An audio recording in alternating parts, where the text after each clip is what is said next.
Friends, నేను మామూలుగా ఇట్లా చేపల్ని కొందాము ఇంకా యాడ్ చేద్దాము అని వచ్చాను. ఇదిగోండి మా చిన్న స్నేహితులు కనపడ్డారు. వీళ్ళు కూడా ఒక చేపని తీసుకెళ్తున్నారంట. ఏం చేపరా ఇది? Beta fish. ఇదిగో చూసారా బీటా ఫిష్. దీన్ని మిసాల చేప అని కూడా అంటారా? ఫైటర్ ఫిష్ ఫైట్ చేస్తుందా? యుద్ధం చేస్తుందా వేరే వాటిలో? ఇదే గెలుస్తుందా ఎప్పుడు? సరే సరే, మా సబ్స్క్రైబర్స్ కి హాయ్ చెప్పండి.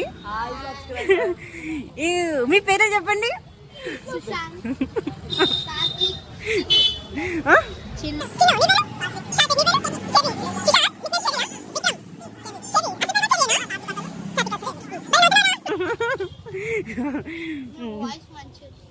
నా వాయిస్ మంచిగా ఉందా? Thank you so much. సరే చలో వెళ్ళిపోదాం. Bye bye. చేప జాగ్రత్త. బాయ్.